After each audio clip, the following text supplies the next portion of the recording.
Within the cosmic nebula of the Milky Way galaxy, third planet from its solar system sun, beholds the lone planet of life, known as Earth. A planet filled with countless forms of life, none more infamous than the race known as humanity. Unbeknownst to its inhabitants, a force from beyond the stars was on its way.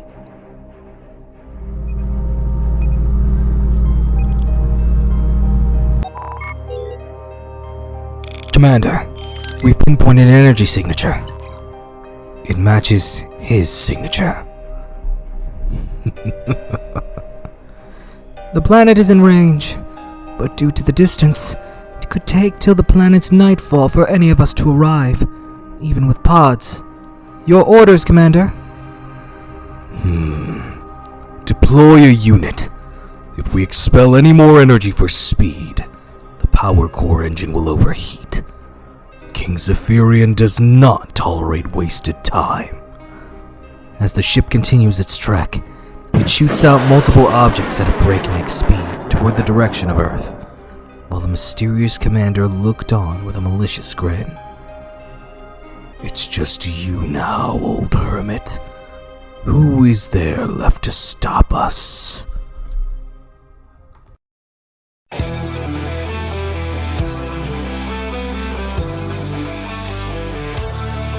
In the shadows of despair, a light begins to glow. 6 heroes rise together, the courage starts to show. From the earth to the skies, the battle drums will sound. Heavenly guardians, the beast souls have found. Soul trigger, release the beast. Together we'll rise, the darkness will cease. Wind tiger, hawk bear, shark and wolf we fight. And an alligator's roar ignites the night.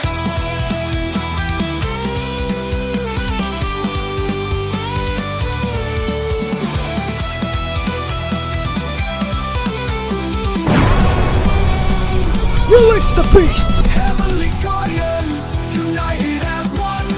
With the power of beasts, our journey's begun. Through fire and storm, we'll see this through. Heavenly guardians, beast souls.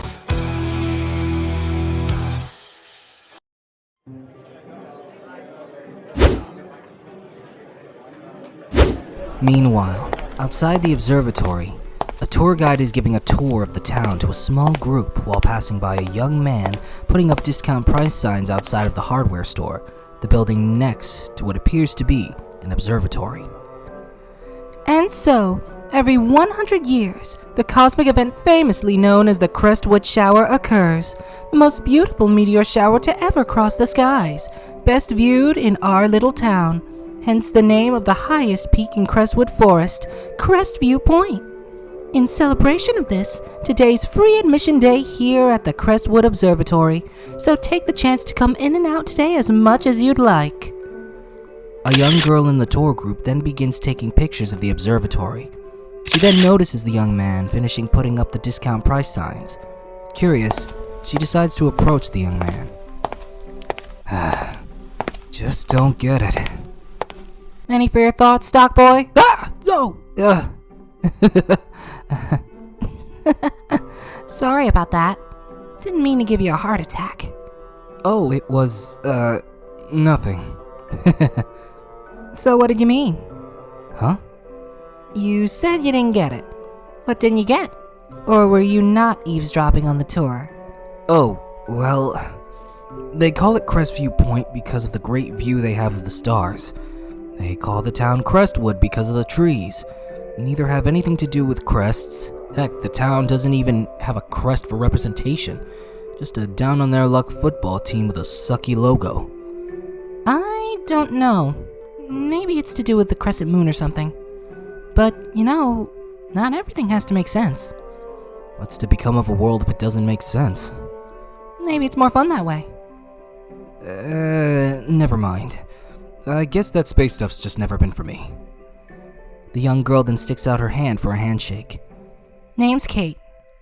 The young man shakes her hand in return. Christian, or Chris for short. You don't get out much, do you? What gave it away? I don't know. Your posture, your attitude. That plaque on the store that says Employee of the Month? Someone's got a good sense of humor. Be honest, it sucked. Yeah, it sucked. Anyway, I'm gonna be heading to Crestwood Forest for some good pictures of the meteor shower tonight. This might be an odd thing to ask, but wanna come with? Odd request to make to a stranger. I don't know. Got a good feeling about you. Be that as it may, I'm gonna be working late today. Kate then notices the store business schedule on the door. Store says it closes at 8. The shower doesn't start till 8:30. Sorry, Kate. I'm just not up for that kind of stuff. Got no sense of adventure? No, I don't know. Maybe. I'm just focused on my own right now. Or at least, trying to figure it out. Pooh. Well, you know where I'll be if you change your mind. Be careful up there. Aw, didn't think you care. Till next time.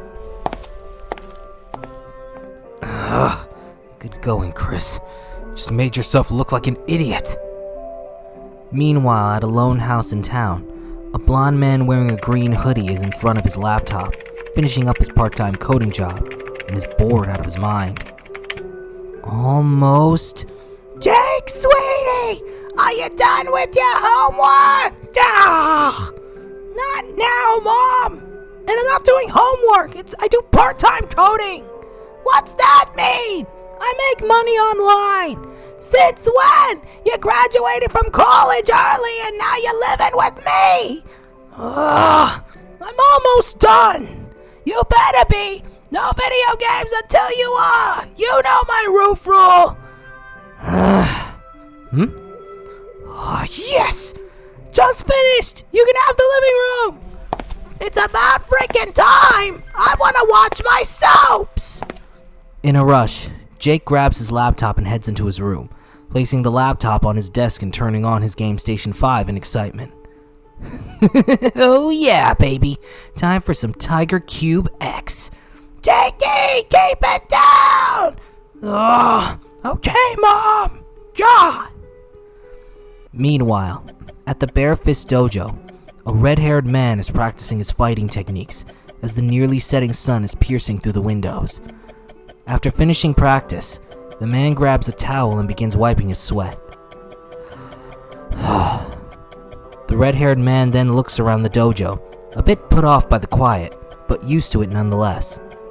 Hearing nothing but the ticking of the clock on the wall, the man decides to check the mail, picking up a couple of letters, one from a happy parent whose child attends classes at the dojo. The name of the teacher dubbed, Moses. The name of the red-haired man, who also owns the dojo. Not wanting to focus on that right now, Moses decides to pick up a spare punching bag and begins to set it up. Simultaneously, at Crestwood Pier, a couple of surfers are riding the waves until they make it back to shore, one surfer reaching the shore before the others. Looks like I won again. Sheesh, 5 times in a row. Yo, Devin! You coming to Crestview Point? Gonna check out the meteor shower tonight. Nah, thanks for the offer, Jordan, but you guys go on without me. I'm more of a day person. Suit yourself, dude. Later. Later. Devin then looks at the horizon, realizing how late it's getting. Better get moving. Storm's gonna bring in some choice waves tomorrow. As the setting sun reaches its last light, Kate is in the Crestwood Forest, taking photographs of the sunset. Kate then takes a moment to check her photos before taking her leave, noticing in one of her sunset photos the sight of a lone wooden cabin on one of the hills in the forest, much to her curiosity. Meanwhile, Christian's just finished locking up the hardware store for the night. As he walks home, Christian takes a moment to think about Kate's offer to go to Crestview Point, only to then shrug it off and continue home. Either way, Kate, Christian, and Devin continue onward to their destination, while Moses continues training in his dojo and Jake continues playing video games at his house. Meanwhile, at Crestview Point, a group of friends set up a small telescope and look toward the stars, watching the meteor shower begin. Yo, dudes, it's starting! As the meteor shower starts, everyone in Crestview Point, as well as Christian, Kate, and Devin, look up to see the countless falling stars, a once-in-a-lifetime opportunity. Just then, one of the girls of Crestview Point group looks into the telescope, noticing something. That's weird. What's up? Never seen stars like that before. Must be some weird-looking meteors or something. From within an unknown building, a mysterious figure looks up at the strange stars. So, they finally found me. The gathering is upon us then. In an almost instant, from the building which is now revealed to be the cabin in the middle of Crestwood Forest, an invisible pulse of energy is released, causing a small burst of wind to expand across the entire town and forest, slightly affecting the power in town. As the invisible force spreads, it ultimately reaches Christian, Kate, Devin, Moses, and Jake. Huh? Huh? What the? Huh? In response to this invisible force, Moses looks out his window in the direction of Crestwood Forest while Jake is confused. Meanwhile, Devin and Christian begin feeling compelled to head into the forest, Christian being far ahead of Devin. In the forest, Kate could feel this compulsion as well, deciding to change course and head in the direction of the mysterious cabin in the woods. Back up at the Crestview Point, one of the group notices something while Jordan is looking through the telescope. Whoa! These stars look like they're getting closer! Jordan? Yeah, dudette? The girl then points to the sky, causing Jordan to notice the stars he saw through the telescope are headed in their direction. Oh, The multiple stars then crash into the forest like meteorites. The sound of the loud crashings catch everyone's attention, including Christian's, who's knee-deep in the forest. Kate! Christian runs more into the forest in the direction of the crash. Devin, meanwhile, continues his trek and enters the forest despite the shaking. Moses would emerge from cover within his dojo. His curiosity about the sudden quake now peaked, only made stronger by the sight of smoke coming from within the forest. As for Jake, the quake would ultimately cut out the already fragile power to his house, as well as the power of the whole town, slightly frying his Game Station 5. What the? No.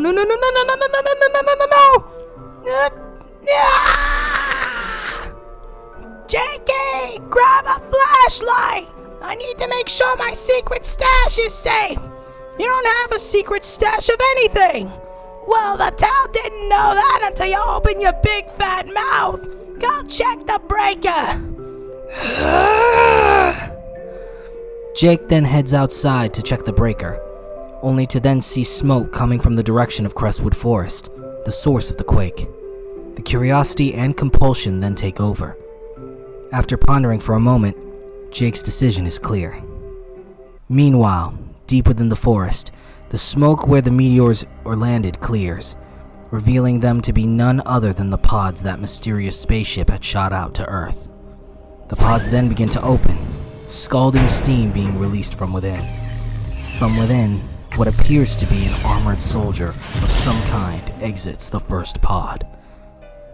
A moment later, Christian is deep within the forest, searching frantically for Kate. Kate! Kate! As Christian continues his search, Kate makes it to the mysterious cabin, the compulsion to find it overlapping any reaction she might have to Christian calling out for her. Suddenly, within the windows of the cabin, a large flash of light is released, much to Kate's distress. The scream echoes throughout the forest, catching the attention of even Devin, who's now just as deep into the forest as Chris and Kate. Kate! As Christian runs toward the direction of Kate's scream, Devin follows behind from a distance, headed for the same direction. As nightfall finally arrives, Christian finally makes it to the cabin, only to find none other than Jake kneeling over an unconscious Kate, making the situation look bad. Hey! Christian then charges at Jake, who instantly realizes how this looks and so stands with his hands up to show no sign of a threat. Chris then grabs Jake by the collar. The heck did you do to her? Nothing, I swear! I found her like this. I was just checking to see if she was okay. Likely story! Just as Christian was about to punch Jake, Moses appears and pulls Christian off Jake, dropping and pinning Chris to the ground by the arm. Back off, man. He's telling the truth. I caught up to him earlier. She was already down when he walked up to her. Give me one reason why I should believe you. There isn't one. All you can do is trust, bro. Don't got much to go around considering I don't know you. Can I at least trust you not to freak out? Fine. Moses lets Chris go, despite the tension. Just then, Devin arrives at the scene. This some kind of shooting star party, or am I gonna have to call the cops? All good here, man. No harm, no foul. Tell that to her! Christian kneels beside Kate, worried for her. How'd you guys get here before us? The main trail is that way. I live in the same neighborhood on the opposite end of the forest. Same. Kate, it's me, Chris. What happened? I remember a light. And then... Just then, Kate feels something in the air. Something ominous. Something's coming. What? Guys? Everyone looks toward the edge of the woods as they notice two glowing blue dots within the darkness of the forest, only for it to be revealed to be an ominous armored figure as it emerges from the shadows. Friend of yours? Not mine, bro. I don't have many friends. Okay, make that none. To their utter shock, multiple blue dots illuminate in the darkness of the woods, followed by multiple armored individuals emerging from that darkness. Is there some kind of convention in town? Gotta say, that's some gnarly cosplay. Alright, funny guys, you've had your fun, but we've got a girl who needs some serious medical attention, so I don't think it's too much to ask for you to... I don't think they're LARPing. Run! Panicked, everyone starts running away as the troopers begin firing on them.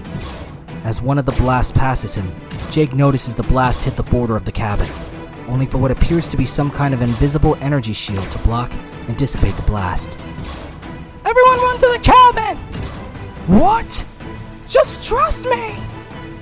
With limited options, Chris and the gang decide to follow Jake at his word and head for the cabin, each of them hardly noticing the invisible ripples in the air, signifying them passing the threshold of the invisible barrier. Much to their surprise, the troopers stops in their track, oddly analyzing the area. Unbeknownst to the group, the HUDs of the helmets of the troopers reveal the border of the invisible barrier, detecting its energy and making it clear to them that the group is currently beyond their reach. Photon energy. Charge an ion pulsar. Get it ready to fire.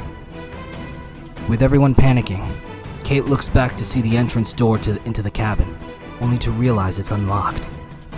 Inside! Everyone inside! Wanting to keep a distance between them and the troopers, the gang enters the cabin, locking the door behind them. As they stand within the dark living room of the cabin, the gang takes a breath, taking everything in. Christian then pats Jake on the back. Thanks, man. And sorry. It's all good. Not my first misunderstanding. How'd you know that would work? I didn't. But I've seen enough sci-fi movies to know how an invisible force field works. Force field? Okay, now you're yanking our chains. No, it makes sense. Look. The gang looks out the window, noticing the troopers seemingly waiting from a distance. They're not busting their way in. I think, Jake is onto something. Well, since we're all gonna be stuck here together, might as well make things easier. Name's Moses, I run the family dojo. Maybe you've heard of it. Barefist Dojo? Yep. Wasn't that dojo said to be on a haunted burial ground? Don't be ridiculous. You won't spread that rumor to avoid solicitors. Well, I'm Devin. If you've ever seen me, it's probably because I'm always surfing the pier. Plan to go pro if I can. Jake. Well, I said my name already. I work in coding, but I'm trying to get into esports before I die of boredom. Name's Kate. I'm a photographer. I came out to get pictures of the meteor shower, but it looks like the meteor shower came to us. Name's Christian. But you guys can call me Chris. Now, where exactly are we? It's a cabin. In the woods. Hey, genius, we know that already. What I mean is, what's a cabin doing in the middle of the forest? I know, the forest is vast, but we would have noticed the construction here. No, it's more than that. Care to explain? It's not just a cabin. Follow me. Everyone follows behind. Devin and Moses in high doubts, while Christian trusts Kate and Jake is too focused on his fear due to the cabin's spooky nature. Kate then leads everyone into the kitchen, to which she then turns to open a pantry door, only to reveal that it's really a door down to what may be a kind of basement. Doesn't this go against every horror movie rule ever? How do you know your way around here?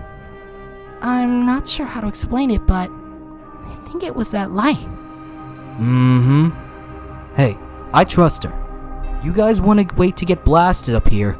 Be my guest. As Chris and Kate head down into the basement, Moses and Devin follow behind while Jake also follows but is a bit hesitant.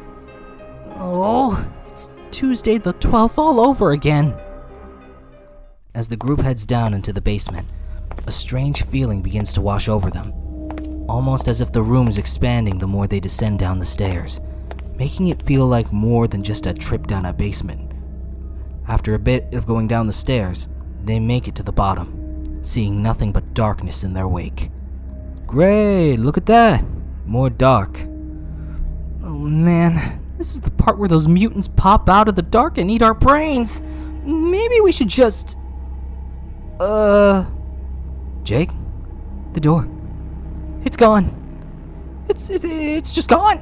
It's all pitch black upstairs! What? Yo, this is some haunted house craziness right here. I don't want no part of this. Oh, come on, Moses. Nah, man. We got aliens trying to kill us outside, and now we're stuck in this creepy cabin basement because of your girlfriend here. What? She's not my... Look, I know how it sounds, but I don't think... Suddenly, what appears to be a row of spotlights starts illuminating, forming a path towards some type of cybernetic altar of some kind. Hesitant, the gang all approach the altar. As they get closer, they each notice 5 different small pillars, each with what looks to be multiple particular colored crystal orbs atop them. Anyone feeling how weird this is? I like it. Reminds me of that movie back in 2017. Saw it.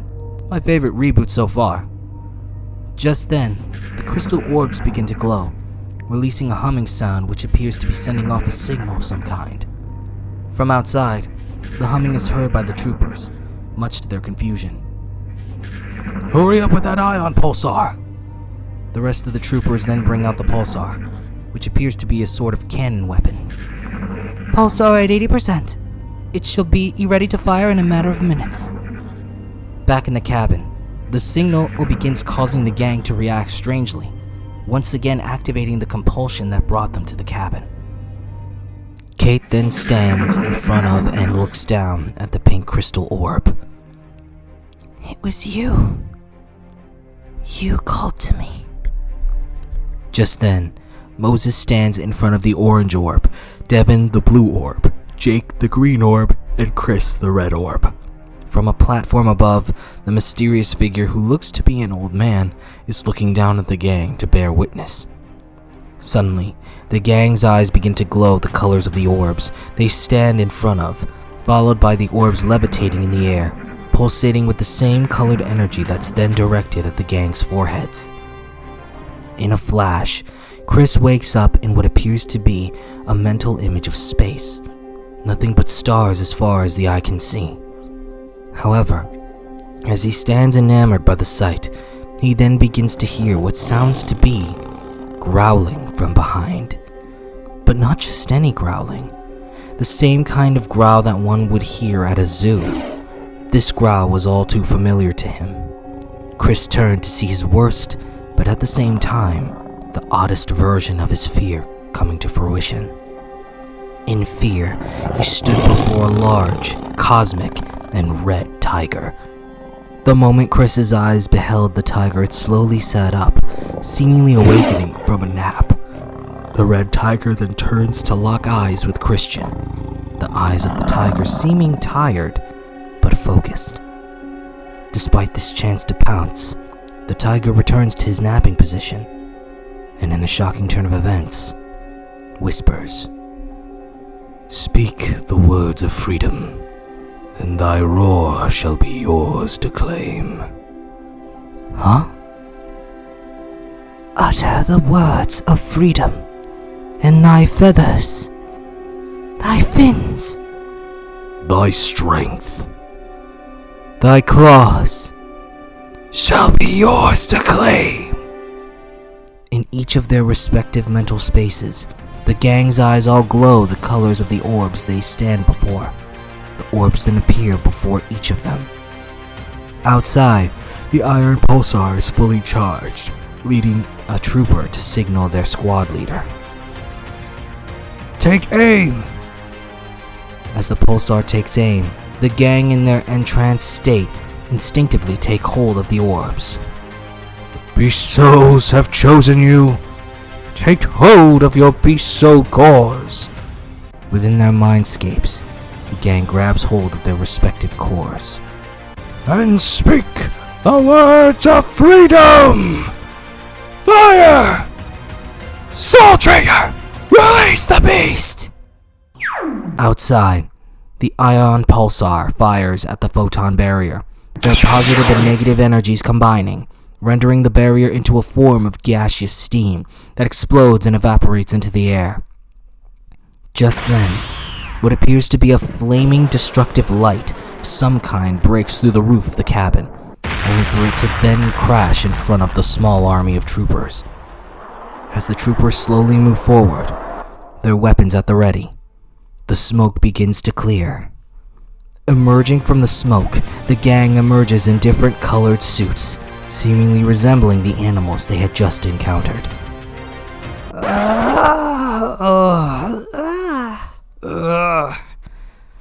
It can't be. The gang all look at their bodies, now seemingly free from the trance they were in earlier. What the? No way! Tell me I'm dreaming. I really hope we are. This is awesome! Just then, the mysterious old man then levitates to the sky, catching everyone's attention. What the heck is that? Space Wizard. Heavenly Guardians, take these weapons and defeat your enemies. Magnus then uses his power to teleport the weapons into the team's hands, catching them a bit off guard as well as making them the center of the troopers' attention. Uh-oh. Open fire! Scatter! Just as each of them run, they show off something that they've never had before, starting with Jake as he begins to run. Jake ends up zooming past the troopers at superhuman speed, the element of lightning radiating throughout his body as he moved. As Moses begins to run, his newfound super strength causes him to accidentally hurl himself into the crowd of troopers, knocking a few down. Yo-ho-ho!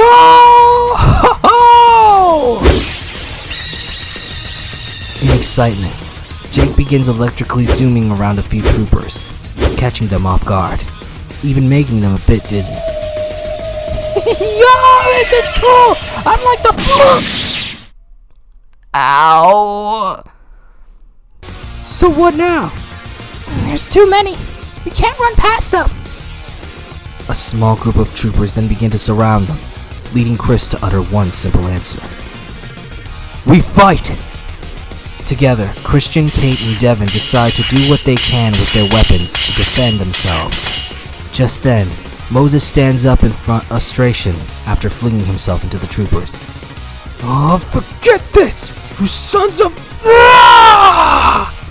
Moses decides to jump up high due to his super strength, followed by crashing to the ground, unleashing a circular wave of rocks out of the ground with his newfound manipulation of the earth, after plunging in the bottom of his halberd into the ground as he landed, launching the troopers into the air, only for them to crash back down to the ground. It's like those superhero movies, bros! We got powers!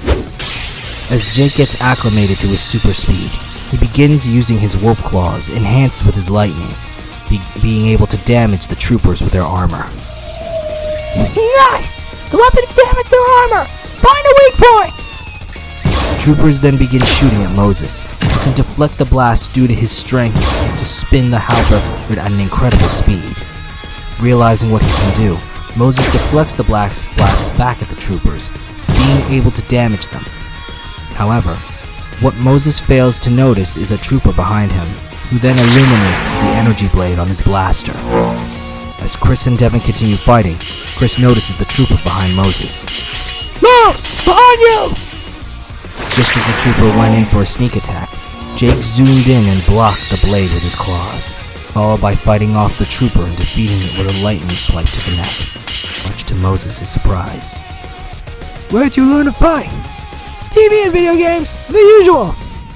As Jake and Moses prepare to join the rest of the fight, Jake looks down for a moment, realizing that he just killed the trooper. He begins to take it all in. The very fact that he just took not one life, but several, as he looks back at the troopers he attacked with his claws earlier. Despite this, Jake returns to the fray, more phased than anything. Meanwhile, as the trio of Chris, Devin, and Kate are fighting, Kate suddenly and accidentally flings herself into the air by unknown means. Kate! Noticing this, Moses jumps into the fight that Devin and Chris are in, followed by Jake zooming to their aid. Together, the four friends stand tall, not noticing that Trooper 1 has once again charged the ion pulsar, aiming it at the group. On top of the tree, Kate gets up, noticing Trooper 1 aiming the pulsar at her friends, leading her to have a bit of a revelation. After defeating the remaining troopers, the group notices Trooper 1 aim the pulsar at them too late as it's about to fire, only for what appears to be a giant tree getting hurled at the trooper by a burst of wind, knocking him and the pulsar away. The group looks up to see that the one responsible for saving them is none other than Kate, who is now floating down onto them with her newfound ability to manipulate the wind. Meanwhile, Trooper 1, stuck under the large tree that Kate hurled, is struggling to get out from under it.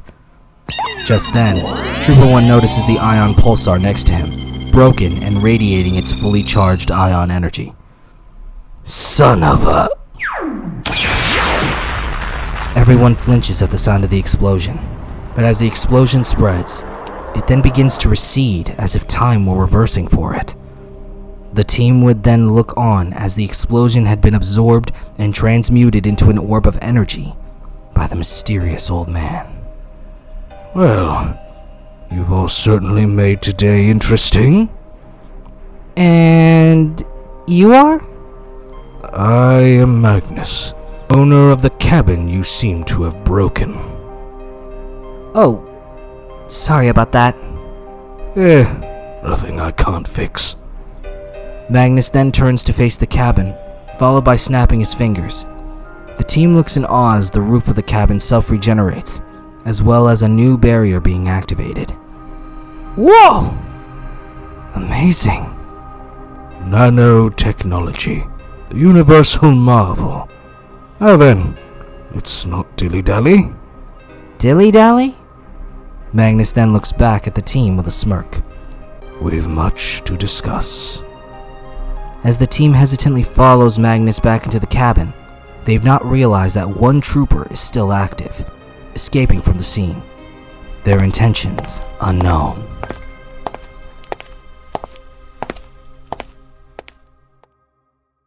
As the team re-enters the basement, Magnus then snaps his fingers, fully illuminating the room to be a sort of base within the cabin. Whoa.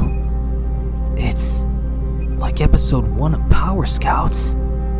Isn't that Jake's line?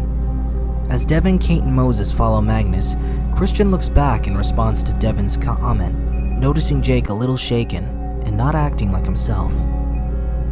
Hey, Jake, you good? Yeah, I'm fine. Okay. Christian pats Jake on the back and steadily leads him to follow the others with him. Meanwhile, the remaining trooper makes it into town, but is peeking out of an alleyway to analyze the coast, only seeing people walking and driving by, just living their daily lives. He even sees Jordan and friends come back from Crestview Point after the whole meteor ordeal, seemingly talking about what happened after the meteor shower. The trooper then hides as they begin to walk past the alleyway. Yeah, that was crazy, bro. Let's all head down to the pier. We could use some downtime. The last trooper then begins pressing buttons on his armor's wrist console, attempting to contact his leader. Back on the spaceship, the sound of beeping occurs. Commander, we've received a transmission. On screen. Commander, we've arrived on planet Earth just as you ordered. And? It's worse than we thought. The beast souls.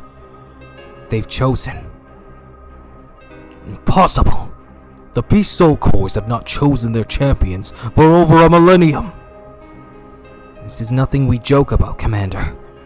And this cut in my armor should prove enough. That gash. No doubt. The Tiger Sword. Requesting to plant a warp pad for reinforcements. Granted. But you are to keep out of the battle. I have a special mission planned for you. Back at the cabin base, the team is brought to the cybernetic altar where they stood before earlier. The team's guardian forms reverting due to the lack of danger, as well as their weapons disappear along with them. Glad to be out of that. Spandex? But what is this? With a tap of his foot, the center of the altar projects a hologram of space, much to the team's amazement.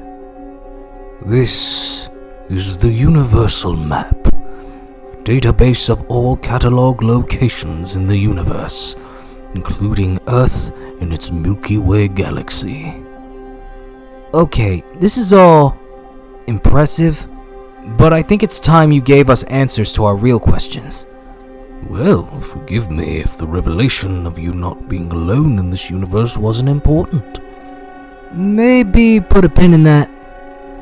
What happened to us?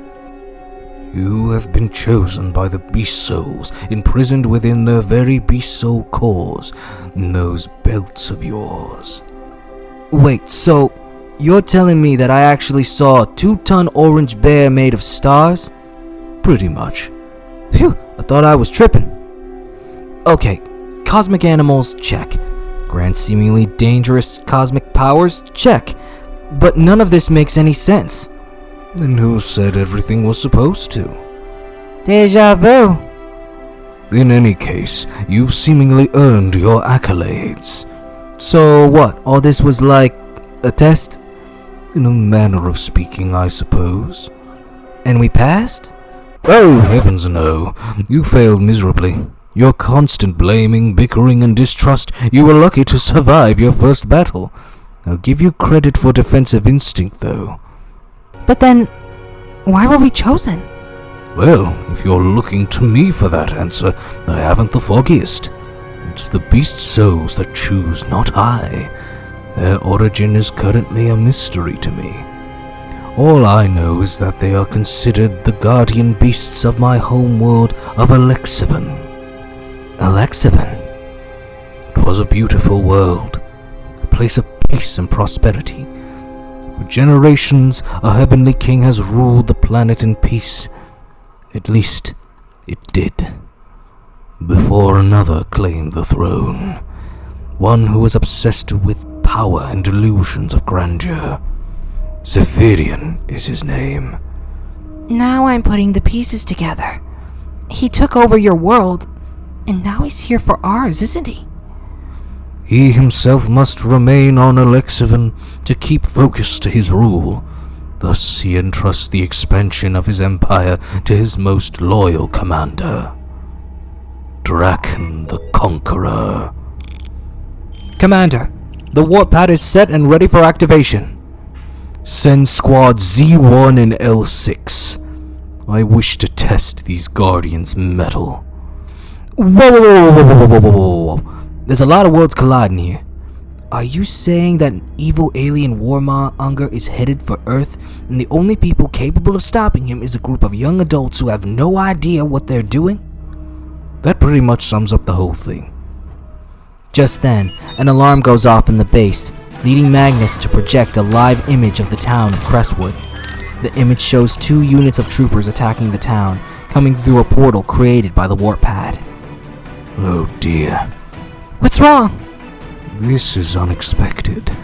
It appears one of Draken's troopers survived your little encounter outside. He appears to be using a warp pad to bring reinforcements. That's a lot more than we thought. It appears destiny calls to you again, Guardians. I can't. Everyone turns to face Jake, dumbfounded by his words. What, man? We didn't just beat up the bad guys. We killed them. Yes, such is the tragedy of war, young Jake. And what? You expect us to do it again? I've gotta say, I'm with Nerd Boy on this one. You too? Takes someone strong to fight, but it takes someone stronger not to, especially if they know the weight of taking a life. Wise words, but wise words mean nothing in moments such as this. Seems even now, young Chris, you are losing control of your team. Whoa, wait, my team? Yes, as the Red Tiger, you are this team's leader, and your determination to fight earlier inspired them to follow you. You're insane. And how so? That was instinct. The instinct of self-defense, not leadership. Think you could just thrust all this responsibility onto us? It was not I, young Christian, but destiny itself. Beast souls would not have chosen otherwise. I'll go. But only because I know people will die if I don't. Anyone else? I'll go. I can't just do nothing if I have the power to protect them. Same. I admit, I don't like the vibe of all this. But if it wasn't for the fact that innocent people were getting hurt, I'd be walking away. Mose? Jake? I told you not to call me Mose. Someone's gotta look after Nerd Boy here. Alright. Get ready, guys. I can teleport you to the site. I'm sure you remember how to transform. Yes, we do. Then, Godspeed, Heavenly Guardians. With a wave of his hand, Magnus uses his power to teleport Chris, Kate, and Devin to the scene of the battle, while Jake and Moses stay in the cabin. Meanwhile, back in Crestwood, innocent people run in terror as troopers exit the warp portal and begin firing their blasters at them on sight. Suddenly, Chris, Devin, and Kate arrive, looking on in horror at the troopers attacking innocent civilians. You guys ready? Ready! Chris, Kate, and Devin summon their beast soul cores, its energy forming the belts around their waists. Soul Trigger! Release the beast! Soul Trigger, release the beast. Together we'll rise. The darkness will cease when Tiger, Hawk, Bear, Shark, and Wolf we fight. And in Alligator's law ignites the night. The three place the soul cores into the center of their belts, allowing them to transform into their heavenly guardian forms, catching the attention of the troopers. From a nearby rooftop, the last trooper stays hidden, but observes the situation. It's them. It's them! Open fire! In an almost instant, the trio hides behind a damaged car for cover against their ion shots. Did we even have a plan for this? Give me a minute. Guardians, Magnus?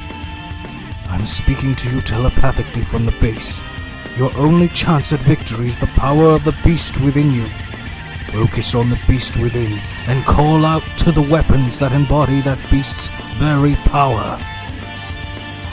Focus on the beast within. Christian then closes his eyes, attempting to follow Magnus's words, much to Devin and Kate's confusion toward them.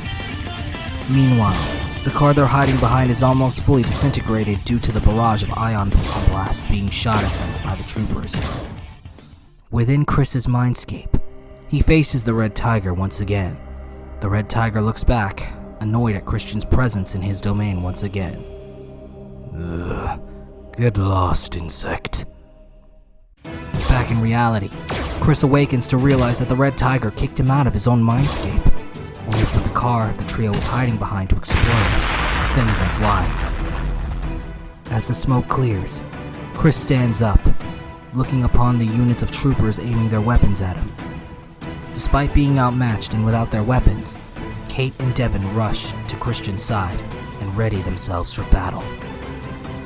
As the troopers ready their blasters and energy blades, they surround the trio, ready to execute them on the spot. From there, the trio charged at the troopers with their fists raised. The battle had truly begun. Meanwhile, in the cabin base, Magnus, Moses, and Jake continue watching the battle, Jake taking note of what's just happened. What happened? Why don't they got their weapons? 'Tis as I feared. The beast's souls are exactly as they sound. Souls. Souls that at the end of the day make up the other half of what and who a guardian is. The power is useless should neither soul of the beast or guardian fully bond. It appears that while they have been granted their power, their beasts have yet to fully accept them as equals. Let me guess, another test? A test of the beast's own making. Bond between guardian and beast is meant to be a symbol of true understanding between two beings.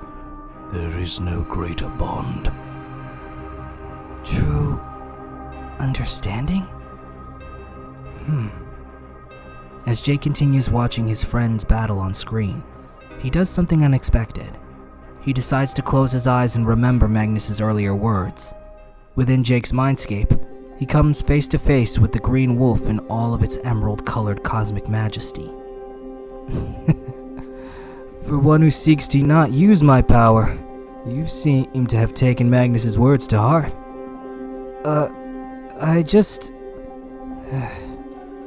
Maybe a formal intro might help. I've always been known as the Green Wolf, but to keep it simple, just call me Lupine. Lupine. Huh. You're not handsome, cool, exactly what you expected? Well, I guess. I may be made of stars, but I'm still a canine. So, if I grab a ball...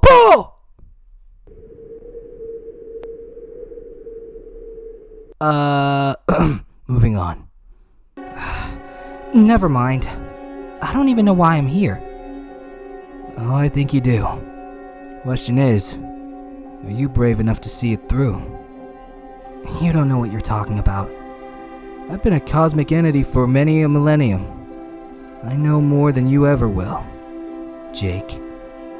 And you think that means you know how I feel? I don't know how you feel, but I understand your pain. I'm a soul. I was alive once, remember? Yeah, well, doesn't killing come naturally to wolves? The cycle of life. The same could be said for all sentient beings, if you ask me. And if you do, you put too much value on each other. I killed someone. I killed people. It doesn't matter if they are bad or not. It doesn't matter if it's to survive. We shouldn't be killing each other. Says who? Who or what in this universe decided that life was so sacred that it strays from the cycle? That the cycle was to be stopped because of self-righteous morality. Even in humanity's history, they devoured each other before morality was even a concept. They weren't punished. They weren't praised. They were just living. But life will never be as black and white as it is in the stories you've seen. But what you can decide is how the story ends. Whether it's good or bad, it's up to you. All I can do is act as your companion. Like I said, I understand. Back in reality, Jake opens his eyes, looking on at the fight as the trio struggles. In Crestwood, Chris, Kate, and Devin struggle to fight without their weapons. Devin looks on to see a few troopers attacking people at the pier, noticing Jordan and a few familiar friends in the midst of the attack. No! Not wanting his friends to get hurt, Devin decides to head toward the pier, leaving the other two behind. Devin! I can't let them get hurt! As troopers try to stop Devin, he decides to knock down a trooper, swiping its blaster and firing aimlessly and keeping the troopers out of his path. Just then, Kate begins hearing screams, only for it to be none other than another tour group running into the observatory, which a few troopers enter to chase them. The observatory! I saw! Go! What about you? I got this! Go! Despite her hesitance, Kate decides to head to the observatory in order to save those people, using her wind powers to fly through the air and enter the observatory by breaking through the roof window. Kate stands between the troopers and the civilians, ready to fight in order to defend them. Back in the base, Moses looks on in conflicting fear, still resolved not to involve himself in the battle, for Jake's sake. However, Jake stands up, his eyes filled with doubt, yet also determination. Jake? Jake then looks down at Moses in the eye, almost as if he's trying to tell him something. Back in Crestwood, Devin makes it to his friends before the troopers can reach them, using the blaster he took to disarm the troopers near them. The moment Devin makes it to the group, the blaster he's holding then locks up on him, a security measure made by the technology's owners. Devin then throws the blaster at a nearby trooper, and followed by using a nearby umbrella as a weapon. Jordan and the group look on in fear and awe at the fight. Get moving now! Thanks, dude! Back at the observatory, the troopers with energy blades charge at Kate, who uses what self-defense skills she knows to fight them off, only to be cut a few times by the energy blades. Hardly being able to take the pain, she unleashes a burst of wind to push the nearby troopers back. This leads the troopers in the rear to aim their blasters at her, now set at a different mode. This mode allows them to fire a stream of ion energy, a beam from each of their blasters. Wanting to protect the civilians behind her, Kate uses her powers to create a wall of wind, pushing forward, holding the beams back, but not being strong enough to redirect them, which holds them in midair.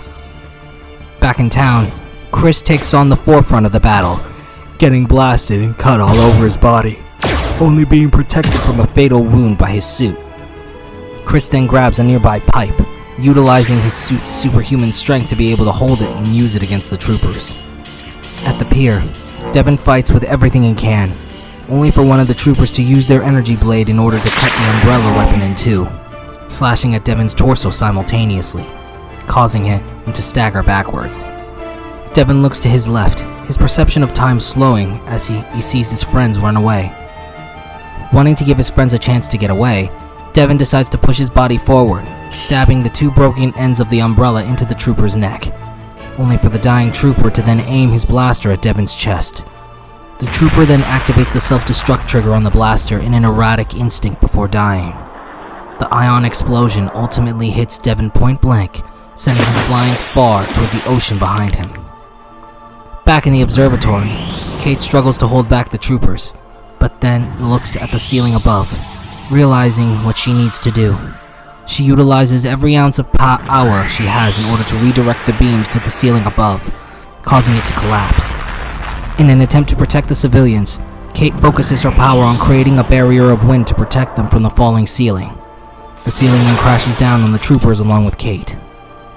In the center of town, Chris continues to fight on, his strength weakening from all the damage he's taken. As he continues to fight, Chris continues to try and focus on the red tiger, returning to the mindscape once again. Please! No. He returns to reality, still getting damaged, but tries again. I need you!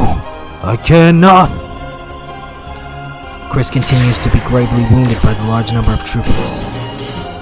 And yet, he tries again. We'll die!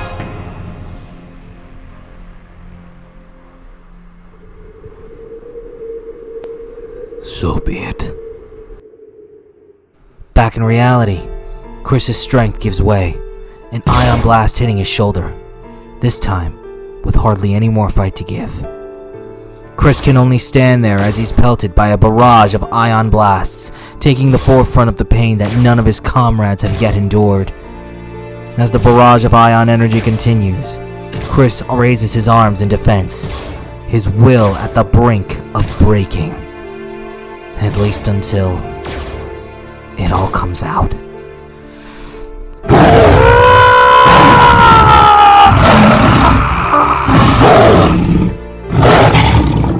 Silence filled the air in the aftermath of the roar. A roar so powerful that it even awoke the red tiger from his nap, much to his surprise, as what Chris has done is something that anything on the outside of the mindscape is impossible to achieve. After unleashing all of his built-up aggression into that roar, Chris passes out in the center of the battlefield, defeated. The troopers looking on in confusion and shock. Meanwhile, upon a nearby rooftop, the last trooper continues observing, only for the HUD in his helmet to be revealed as a means of transmission, as his helmet has been showing a live feed of the battle at the center of town, to which the commander can see from his spaceship. And here I believed you were like him. Meanwhile, Chris returns to his mindscape, facing the red tiger one last time. So I am to endure your presence here until death. So long as you are unconscious, I've nowhere to send your consciousness to. How annoying. Just then, Christian begins running toward the red tiger with aggressive intent, no longer putting up with his attitude anymore. Sensing this, the tiger decides to return the favor, roaring as he turns to charge at Chris, who he then pounces on and pins to the spatial ground. The red tiger looks directly into Chris's eyes, angry and growling, only to notice Chris looking back at him with the same eyes, filled with anger and hate. Well, this is a surprise. The first champion in eons to show no fear. And yet, 'tis one I have under my mercy. Or did Magnus neglect to tell you that if we so wish it, we could kill you on the spot? I don't care. You wanna kill me? Kill me. You wanna eat me? Eat me! Christian then pushes his forehead onto the tiger's, the two continuing to show their fullest of intimidation. But know this. I don't care if you want to live. I don't care if you want to die. I don't give 2 cents while you're locked up. But I swear, if we get stuck together in this thing, if everyone dies because you just want to take a nap, I'll keep coming back and back and back again until I break your freaking soul!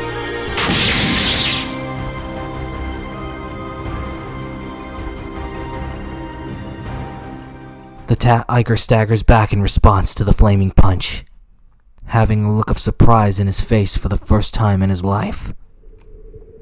As the tiger looks back at Christian standing tall, seeing within him the same eyes he possesses himself.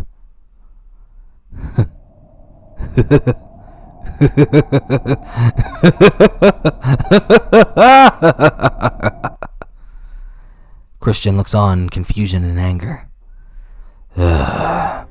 Perhaps there is hope for you humans yet. The tiger then begins to walk back to his napping spot. Nah, we're just that stubborn, you stupid feline. Saber. Huh? My name is Saber. In reality, the troopers step forward, slowly advancing toward the unconscious Christian. Meanwhile, in the spaceship, Draken looks on with an expression of disappointment, followed by turning on the comms to all troopers on Earth. Dispose of him! He may wield the power, but he is no warrior like his predecessor. The troopers then raise their blasters, aiming straight for the downed Chris, while one trooper approaches him with an activated energy blade. The trooper approaches and stands above Chris, raising her blade for the final strike. As the trooper then stabs downward with her energy blade, Christian simultaneously opens his eyes, a burst of flame being unleashed from where he lies. The flames burst and spread, instantly disintegrating the trooper with the energy blade drawn, as well as sending the troopers in the rear flying, especially the last trooper due to the burst of flames reaching him, the transmission in his helmet cut. What? Regain transmission! I must know what is happening! As the explosion rises high into the sky, Chris, within the mindscape, also explodes with flaming energy. As the energy expands, it breaks into the mindscapes of Kate and Devon, who both see the light of the crimson flames as bright as day.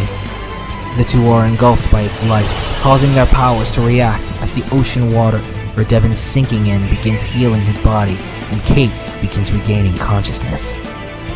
The last trooper then stands up, now on the ground. He looks on in awe at the sight he now beholds. At the center of the battlefield, Chris's body radiates an aura of crimson flames due to his newfound power of manipulating fire.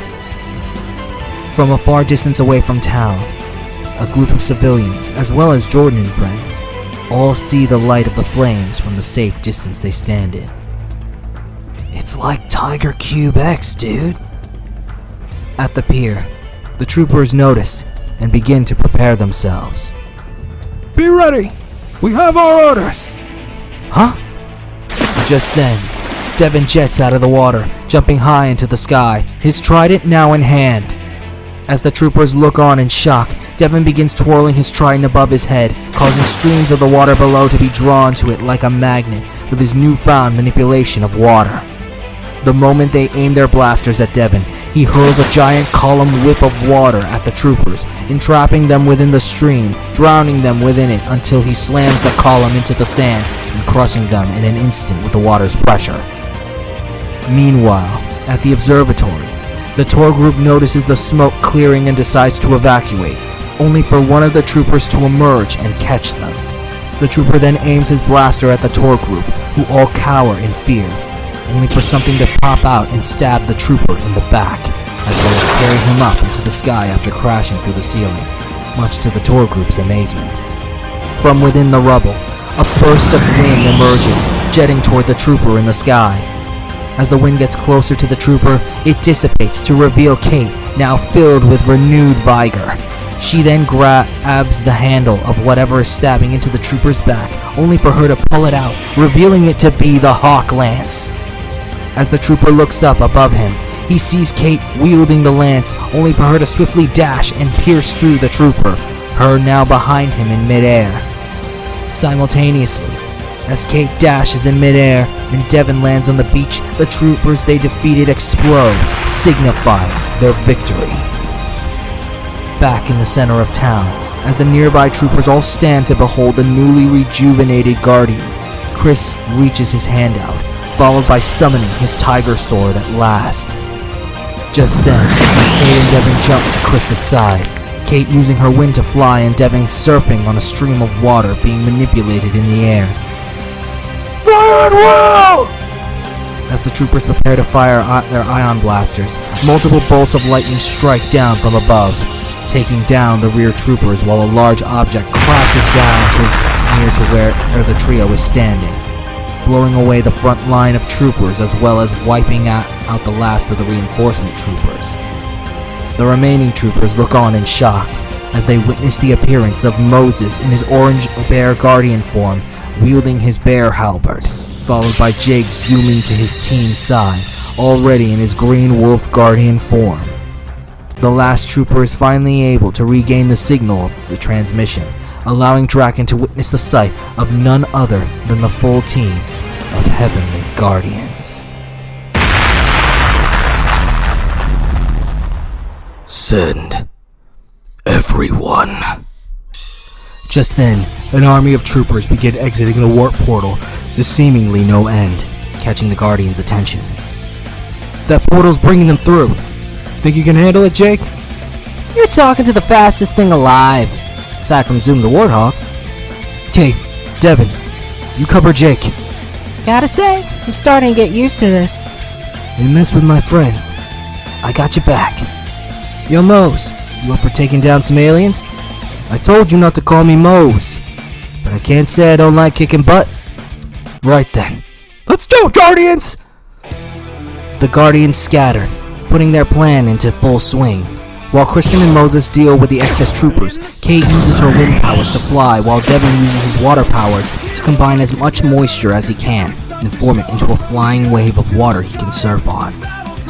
Together, they follow Jake, who uses his lightning speed in order to cover him, and while he attempts to reach and destroy the warp pad. Jake tries to make his way past the army, but it's difficult when the soldiers are huddled together, blocking nearly every path toward the pad.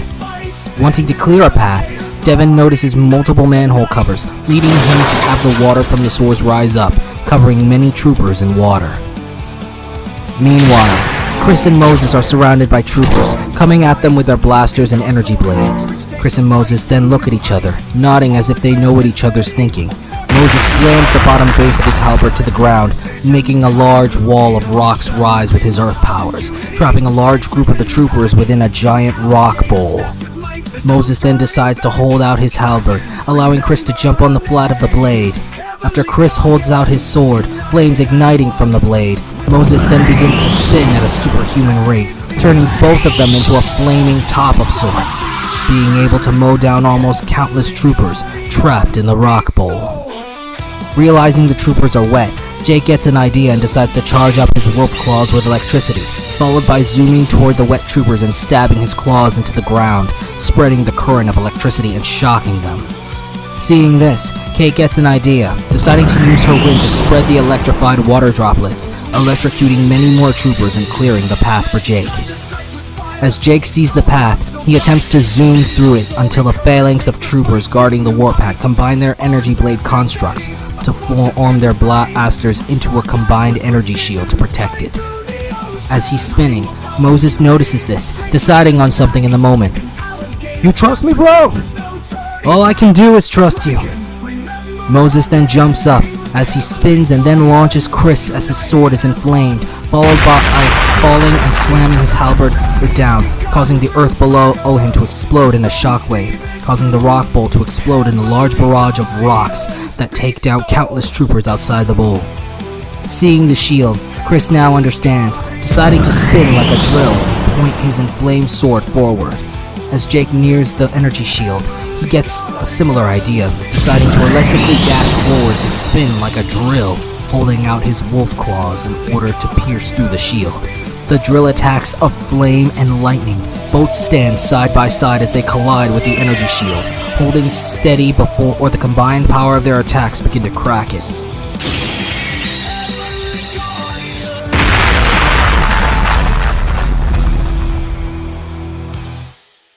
After a Chris and Jake fist bump, Chris, Jake, Devin, and Kate all advance toward the warp pad, nearly reaching it until the portal grows to a gigantic size. This causes the four to stop in their tracks, also catching the attention of Moses while he battles the excess troopers from far behind. Just then, a small light begins to glow at the center of the portal, causing the team, especially Jake, to become worried. Look out!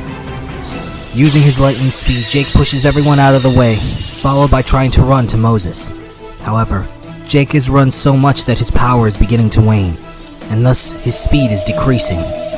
Now slowed down, Jake would begin to near Moses, aiming for a large ion beam to exit the portal, headed straight for Jake and Moses. As Jake made it to Moses and pushed him down, they end up engulfed in the light of the beam, it making its way through the observatory's roof, followed by hitting and destroying a far-off mountainside. As the light dimmed, Chris, Kate, and Devin looked on in the path of the beam, distraught over thinking the worst due to the minor devastation it caused. Jake! Moses! In shock and horror, the trio then looks back at the portal to see a giant cybernetic tank exit it. By the beast souls, they've completed it. The ion tank. The last trooper looks on in confidence. It's finally over. Yes, you've done quite well. But you're still no red tiger. Fire again when ready. Just then, the tank trooper driving the vehicle begins charging its ion cannon. As the trio tries to stand, their armors begin to phase, signifying their power almost running out. I can barely stand. This can't be it. Can it? Chris looks on, breathing heavily in utter defeat. I'm sorry, Magnus. We tried. Huh? Hearing the sound, the trio then look back, noticing something in the far-out mountains where Crestview Point should be located. The trio looks in awe as none other than Jake, pulling Moses by the arm, is zooming up the mountain until he reaches its peak, zooming off of its edge and into the highest point in the air. In midair, Jake spins and hurls an electrically charged Moses even more upward, leading Moses to hoist up his lightning-enhanced halberd and throw it with all of his superhuman strength. With a loud sonic and electric boom, Moses hurls the halberd, it being only inches away from the cannon of the tank, yet it then begins to pass the tank itself. The electric halberd then pierces into the ground next to the warp pad, followed by a couple rocky spikes beginning to grow from the top of the halberd that's being stabbed into the ground. A slow-growing rock spike then releases a small electric spark from its tip that then comes into contact with the pad, instantly triggering an explosion that even staggers the tank. As they fall fast from the sky, Jake sends an immediate spark into the clouds above, signaling to the trio what he needs one of them to do. Realizing this, Devin begins to manipulate the water in the clouds, forming and manipulating a small stream of water that a large strand of lightning is able to pass through, allowing Jake to be able to grab onto and surf on, thanks to his electric powers. After Jake grabs Moses' hand, he then manipulates the electric current, allowing them both to zoom to the side of their team onto the ground. Suddenly, the manipulation of the clouds caused it to inadvertently rain, allowing Devin to use the water in order to heal the wounds of the entire team, explaining how he was able to survive the explosion from the pier. Dude, you're like the son of Poseidon or something. Just a little trick I picked up from Chodia. Who? My beast soul. Dude, you met yours? Where'd you meet yours? Not sure if we got time, but mine's name is... The team looks on as the smoke clears, revealing that the tank is unharmed. You Guardians are all the same. Even at the cusp of victory, you overestimate yourselves and underestimate us. But this time, you've no hope left. You're wrong. What is he talking about? We've had our hopeless moments. Every step of this entire day, we've known nothing but hopelessness. And yet, even knowing that, we persevered. We found our hope again. So yeah, we may lose hope, but that doesn't mean it can't be found again. Even if not in us, in someone else, there will always be hope. There will always be Guardians to kick your ass. Suddenly, The Heavenly Guardians begin to glow their respective colors, resonating in a new power, much to the team's confusion. It's happening. They're resonating. Guardians! The time has come. Unleash your true power, the true power of your bonds. Raise your dominant hand to the sky. Combine your powers and summon forth the Beast Cannon! Alright then. Heavenly Guardians, unite! Red Tiger! Blue Shark! Orange Bear! Pink Hawk! Green Wolf! As they raise their hands to the sky, the Guardians release beams of each of their Earth's-colored energies to the sky, creating a portal into a pocket dimension which releases a particular weapon that lowers itself down to them, a legendary weapon known as the Beast Cannon. As Christian grabs the cannon's handle, the Guardians hold it up at its sides, supporting the weight of the cannon and helping him aim it at the ion tank. Meanwhile, Draken is looking at the live feed from his spaceship in utter shock and surprise. What are you waiting for? Fire! As the ion cannon fully charges, the tank trooper pushed the launcher forward, firing another beam of ion energy. Beast Cannon, fire! The two beams collide, the energies of both sides attempting to push through. Within the collective mindscape of the Guardians, the Pink Hawk, Green Wolf, Orange Bear, and Blue Shark stand together as they're currently sending all their powers to the Guardians. Even with the four of our powers combined, we are not yet that of a whole. Getting less confident in your old age, are you, Asita? One could say the same of you, Urson. Stay strong, even if it's just us. We chose them for a reason. So come on, no more regrets! Just then, none other than the Red Tiger himself approaches the other Beast Souls. Saber? Don't get used to it.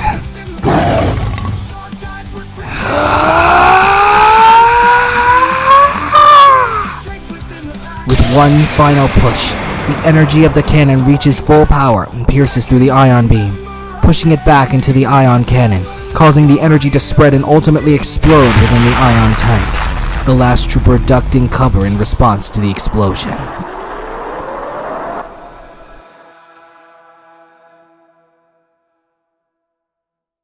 A moment later, the civilians, including Jordan and friends, all returned to the smoke-filled town since the battle had died down, finding it ransacked by the invasion. As the tour guide looks around, she then notices something. Look! Everyone looks forward as the smoke clears to reveal the Heavenly Guardians, regrouped at the town square. The team then notices the group of people, not really knowing what to say in this awkward situation.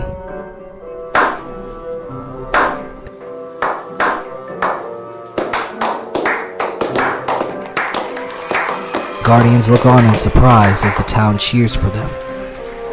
Who did they say they were? What the heck? We're the Heavenly Guardians!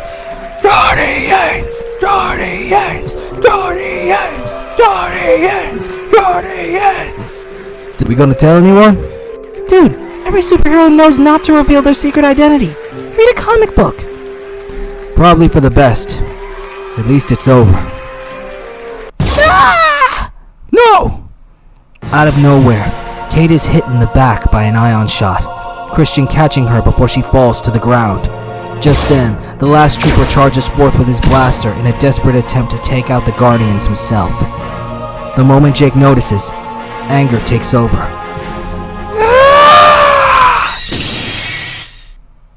In an act of blind rage, Jake zoomed and charged at the last trooper, stabbing through his blaster and into his torso with one of his wolf claws.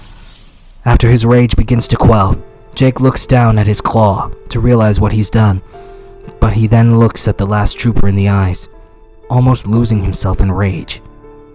From behind, Kate surprisingly places her hand gently on Jake's claw, letting him know that she's okay, allowing his rage to finally dissipate.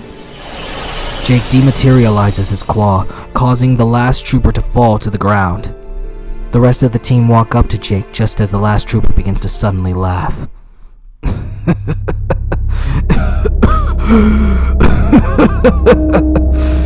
You may have won this battle, but you've not won this war. Draken is coming, and he will conquer. Despite his condition, the last trooper pushes one last button on his wrist console, the words on it claiming a transmission has been sent. Long live Zephyrian. His last breath spent, the last trooper dies on the spot. The team, especially Christian, all feel as if the victory has suddenly become hollow for some reason.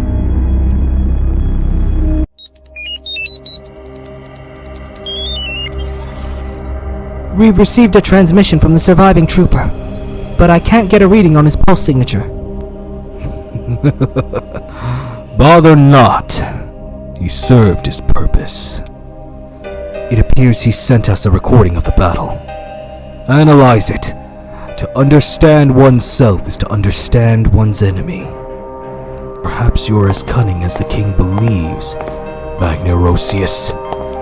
But rest assured, the expansion shall commence.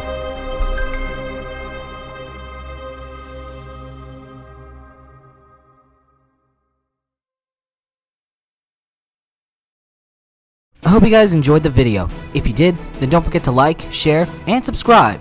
Our merch store and Amazon affiliate links are currently unavailable at the moment. However, in the meantime, you can go to our Buy Me a Coffee page and donate $5 in support of the channel. That way, you can help us toward our goal of bringing you guys higher quality content. You can also check out our original content, which will be linked in the description down below. But with all that said and done, I'm JT Anime, and I'll check you guys later.